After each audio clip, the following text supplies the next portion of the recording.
Hello students, this is our 10th chapter, Human Health and Diseases. In the previous part we have studied about immunity. हम लोग ने 2 type की immunities पढ़े, उसमें then हम लोग ने उनका फिर से उनका सब टाइप्स पढ़े जो था natural and artificial. In this part of the video we will study about a very new topic, that is vaccination. हम लोग सब ने बचपन से लेके अब तक हम लोग ने एक ना एक बार हम लोग वैक्सीनेशंस किए हुए हैं। जब हम लोग चाइल्ड थे तो हमने बहुत सारे वैक्सीनेशंस किए। तो ऐसे क्यों हमने वैक्सीनेशन किया? Why we get injected? what was that fluid what we allowed, that our parents allowed कि वो हमारे बॉडी में उसे एंटर करें? Why that vaccination is that important? What is the process? Why it is happening? When does it happen? We will study everything deeply in this video. Vaccination is a very common word.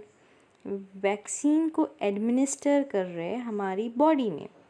To fight against antigenic protection is called vaccination. Administration of vaccine क्या है?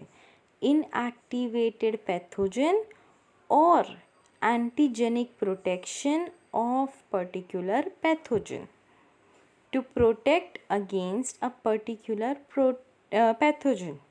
Administration of vaccine to protect against a particular pathogen is called vaccination. I'll repeat. Administration of vaccine to protect against the particular pathogen is called vaccination. Clear? Then the body's immune system helps to protect against pathogens. जो हमारी body की immune system है वो हमें help करती है कि हम हमारी बॉडी को प्रोटेक्ट कर सके फ्रॉम पैथोजन. पैथोजन क्या है? इन्फेक्शन है. Our body's immune system help us to protect against pathogen, that is infection. It is an efficient system. Efficient मतलब most convenient system most of the time. It either keeps microorganism out. It either keeps microorganism out or track them down and gets rid of them. ये क्या करते हैं vaccination? Micro organism को दूर करता है, किल करता है, या तो उसे हमारी बॉडी से बाहर निकाल देता है. However, some pathogens can overwhelm the immune system. मतलब कुछ पैथोजेंस इतने स्ट्रॉन्ग होते हैं कि वो हमारे इम्यून सिस्टम को ही वीक कर देते हैं. When this happen, it can cause serious illness. अगर हमारा इम्यून सिस्टम वीक हो गया तो हम लोग सीरियसली बहुत ज़्यादा बीमार पड़ जाएंगे. The pathogen most likely to cause problem are the ones the body doesn't recognize. वो ही पैथोजेंस प्रॉब्लम बनाते हैं हमारी बॉडी में जो कि हमारी बॉडी जिन्हें रिकॉग्नाइज नहीं कर पाती. The pathogen most likely to cause problems are the ones that the body doesn't recognize. Clear? Then vaccination is the way to teach the immune system as to how to recognize and eliminate pathogenic organisms. That way, body is always prepared if you are ever exposed. Vaccination क्या करती है? हमारी immune system को पढ़ाती है, teach करती है कि कैसे पैथोजन को रिकॉग्नाइज करो और कैसे उसे एलिमिनेट करो फ्रॉम द बॉडी. वैक्सीनेशन क्या करती है? Vaccination is the way, is a technique जिससे हमारे इम्यून सिस्टम को पता चलता है.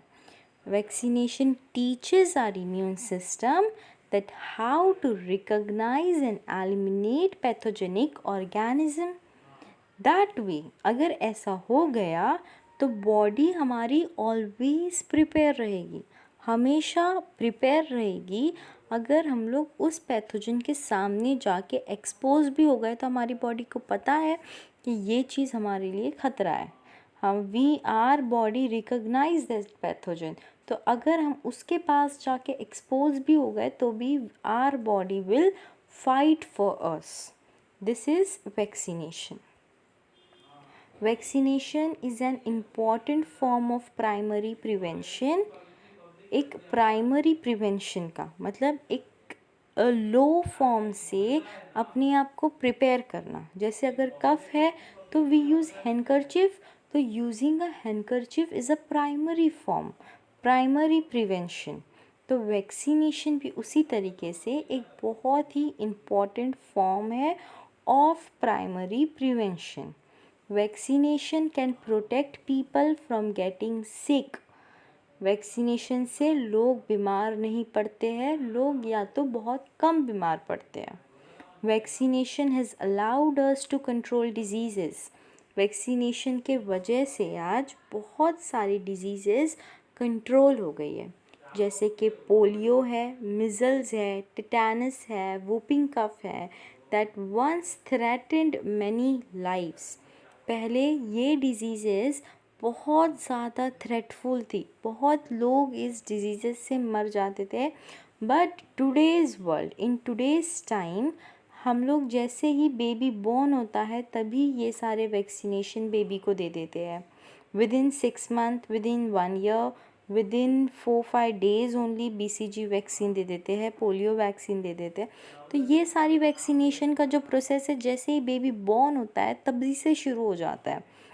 तो इसी वजह से ये जो पैथोजेंस है वो हमारे बेबी को की लाइफ को थ्रेटनिंग नहीं कर सकते। जब वो बड़ा भी होगा तो ये हमारी बॉडी, उसकी बॉडी जो है उसका इम्यून सिस्टम इतना स्ट्रॉन्ग होगा कि वो उस डिजीज़ से आराम से लड़ सकता है।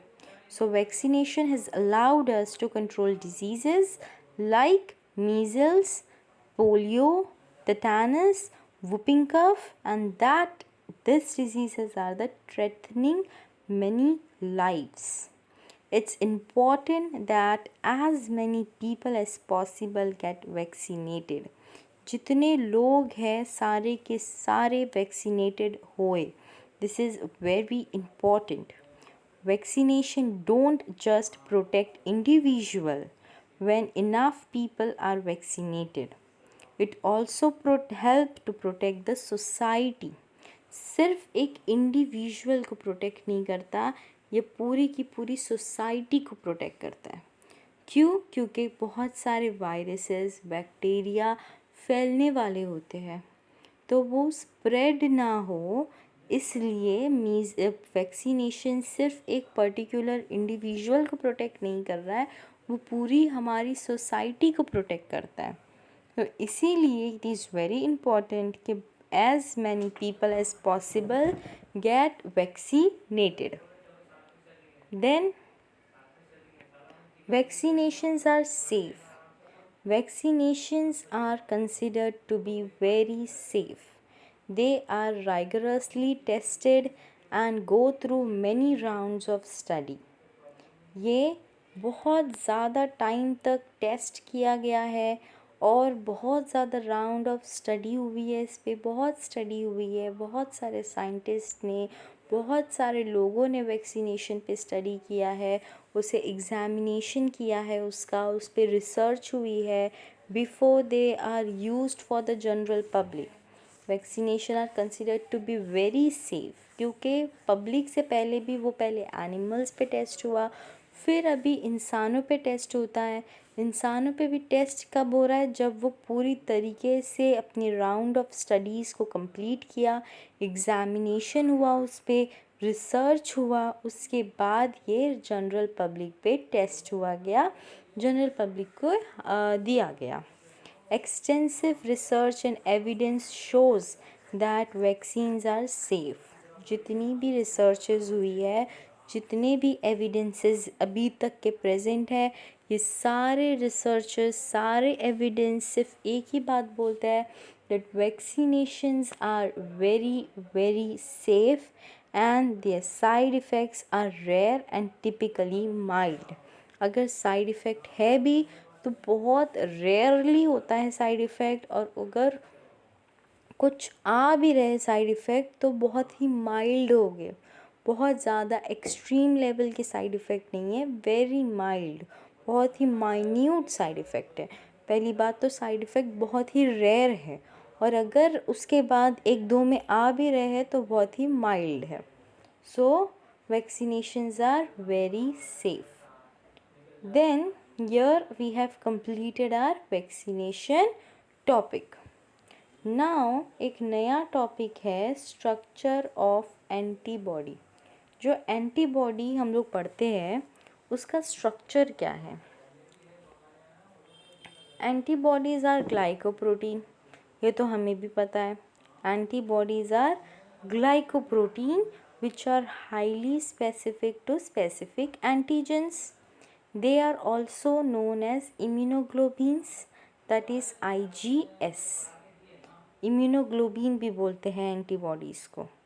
पहला वो ग्लाइकोप्रोटीन है, उसे इम्यूनोग्लोबिन भी बोलते हैं। ये दो चीज़ हमें याद रखनी है।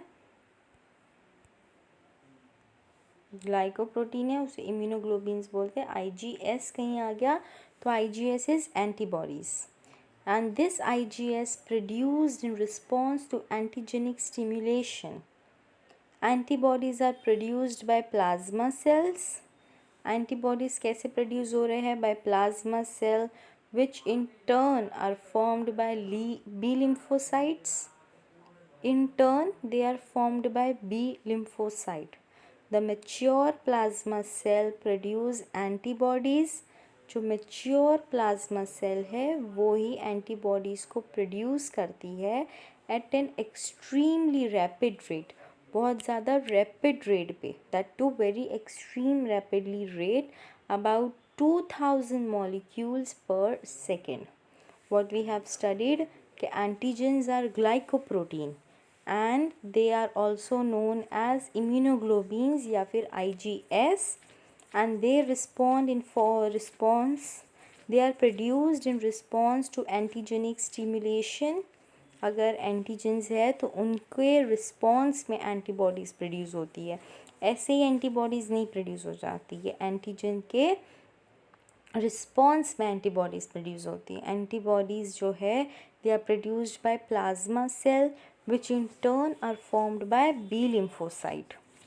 Then the mature plasma cell produce antibodies at a very rapid rate, that is 2000 molecule per second.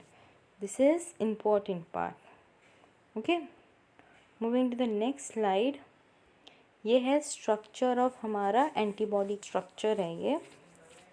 We will study about the structure later, बस अभी इतना ही देख लो, we will come to it later. पहले स्ट्रक्चर में क्या क्या है वो स्टडी करते हैं। Antibody is a Y shaped molecule, अभी हमने देखा वाई शेप का था। Each immunoglobin molecule is made up of 4 polypeptide chain. एक इम्यूनोग्लोबिन 4 पॉलीपेप्टाइड चेन है उसमें, एक इम्यूनोग्लोबिन मॉलिक्यूल के पास 4 पॉलीपेप्टाइड चेन है। देयर आर 2 हैवी और H चेन्स और 2 लाइट और L chains. The 4 polypeptide chains are held together by disulfide bond to form a Y-shaped structure. The region holding together arms and stems of antibody is termed as hinge. Each chain of the antibody include 2 distinct regions, the variable region and the constant region. दो different region है, एक variable है, दूसरा constant है। Variable region constitute the antigen binding site, that is paratope. This part of antibody recognize and bind to the specific antigen to form an antigen-antibody complex. Since most antibodies carry 2 antigen binding site, they are said to be bivalent. Then we will come next to towards this structure. पहला हम लोग ने क्या पढ़ा, antigens जो है, antibody जो है वो वाई शेप्ड की है, वाई शेप्ड दिख गया। फिर ये जहाँ पे होल्ड हो रही है उसे बोलते हैं हिंज, हिंज दिख गया। ये एस एस बॉन्ड क्या था स्टूडेंट्स, अभी हम लोग ने पीछे पढ़ा था, एस एस बॉन्ड क्या है, डाइसल्फाइड बॉन्ड है एस एस बॉन्ड। फिर हम लोग ने क्या पढ़ा था कि 4 पॉलीपेप्टाइड चेन है, 2 एच चेन है, 2 एल चेन है। तो चलो एच चेन और एल चेन देखते हैं। जो नीचे ब्लू वाली है वो है एल चेन, जो ऊपर है वो है एच चेन। एच चेन क्या है, हैवी चेन। एल चेन क्या है, एल चेन है लाइट चेन। इन दोनों के बीच में कौन सा बॉन्ड है, डाइसल्फाइड बॉन्ड। फिर उसके बाद एच चेन है, एल चेन है, डाइसल्फाइड बॉन्ड है और हिंज है। फिर जो एच चेन है it is variable region of the heavy chain. ये दोनों के इधर है एंटीजन बाइंडिंग साइट है ऊपर की तरफ, और जो एल चेन है it is a variable region of the light chain. फिर वेरिएबल रीजन है और एक कांस्टेंट रीजन है एल चेन में। तो एक कांस्टेंट रीजन है ऑफ द लाइट चेन, वैसे ही एच चेन में भी एक वेरिएबल रीजन है और एक कांस्टेंट रीजन है। ये है कांस्टेंट रीजन, ये है ऊपर वाला है वेरिएबल रीजन। वैसे ही ये कौन सा है, ये वेरिएबल है और ये नीचे वाला है कांस्टेंट रीजन। ये हिंज बॉन्ड, ये डाइसल्फाइड बॉन्ड, ये हो गया अपना स्ट्रक्चर ऑफ एंटीबॉडी। बहुत इम्पॉर्टेंट है students, this is very important. यहाँ पे भी हम लोग अंडरलाइन कर देते जो इम्पॉर्टेंट है। It is why shape, disulphide bond, H chain, L chain पढ़ लिया। एक हिंज है जहाँ पे आर्म्स और स्टेम्स एक दूसरे से होल्ड करते हैं। Each chain of the antibody include 2 distinct region, एक है वेरिएबल रीजन, एक है कांस्टेंट रीजन। वेरिएबल रीजन क्या करता है, एंटीजन बाइंडिंग साइट को कॉन्स्टिट्यूट करता है, and this part of antibody recognise and bind to a specific antigen to form an antigen antibody complex. Since most antibody carry 2 antigen binding site, they are said to be bivalent. Moving to the next, formation of antigen antibody complex. ये formation कैसे हुआ antigen और antibody complex का, study of antigen and antibody interaction. Antigen और antibody का interaction की study को बोलते हैं सीरोलॉजी। ओके, क्या बोलते हैं, सीरोलॉजी। सीरोलॉजी क्या है, study of antigen and antibody reaction is called serology. बहुत इम्पॉर्टेंट है। Each antibody specific for a particular antigen. Her antibody जो है वो बहुत ज़्यादा स्पेसिफिक है for particular antigen. Clear students? Combining site of antigen is called antigen determinants, जिसे epitopes बोलते हैं। ये एपिटोप क्या करता है, रिएक्ट करता है with the corresponding antigen binding site of antibodies and that is called paratope. Antigen जहाँ पे कंबाइन कर रहा है, combining site of antigen react to the combining side of antibody. एक हो गया एपिटोप्स, एक हो गया पैराटोप्स। तो इसमें ये भी इम्पॉर्टेंट है, formation of antigen antibody complex हम लोग पढ़ रहे हैं। उसके बाद जो एंटीजन बाइंडिंग साइट है उसको पैराटोप्स बोले, are located on the variable region of antibody. Small variation in the variable region make each antibody highly specific. छोटा भी अगर वेरिएशन होता है वेरिएबल बॉडीज़ में तो उस वजह से क्या होता है,